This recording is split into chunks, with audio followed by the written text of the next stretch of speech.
Quarter after 6 as we slide into our Wednesday evening. We had sunshine earlier. Now the clouds starting to creep back in. Makes a lot of sense knowing where this forecast is going to go.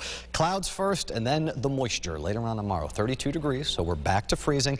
Winds are light though, so really not much of a wind chill to speak of. This is a seasonably chilly night, and if you got somewhere to be through the evening or through most of the day tomorrow, you will not run into any wintry weather issues around here.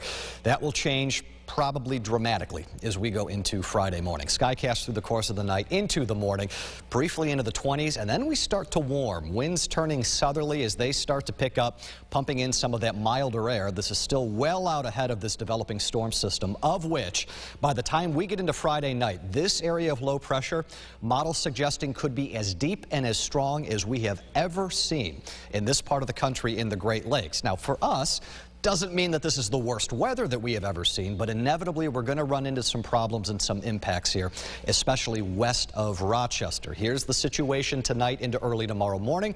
More clouds. We can live with that. We can deal with that. Rain showers will arrive into the afternoon, and as temperatures continue to pump toward the 40s here going into Thursday night, rain continues pretty much all night long. That in and of itself is great. We would much rather have rain than anything frozen if you've got somewhere to be. Unless you have this scenario, which is an Arctic front blasting through that will take us from the 40s into the 20s in the blink of an eye early Friday morning. This is what we call a flash freeze. All of that rain, all of that moisture that's on the pavement, on roadways, is not going to have enough time to evaporate. So you're going to get a layer of ice on the roads. Then the lake effect snow starts to crank up again west of Rochester as the bitterly cold air and strong wind gusts start to pummel the area going into Friday evening and Friday night. We could be talking wind chills area-wide Friday night, 10 to 20 below zero. So let's talk timeline out of this. Again, Thursday, you're fine. Rain late, it's going to start getting breezy, no big problems.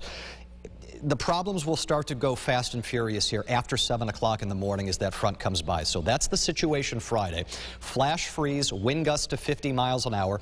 Any travel west of Rochester is going to be problematic. There could be localized blizzard conditions, blowing and drifting of snow. I've got my eyes on this time frame here going into Friday night for some of the strongest wind gusts. And then we have more cold and more lake effect snow west of Rochester from there.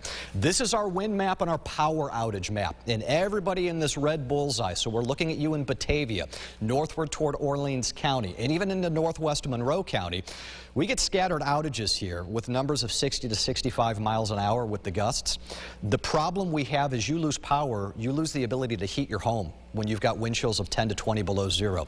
The problems are magnified. It's a big deal. Snow map out of this, big deal west toward Buffalo, but look at how precious little we get in the way of snow.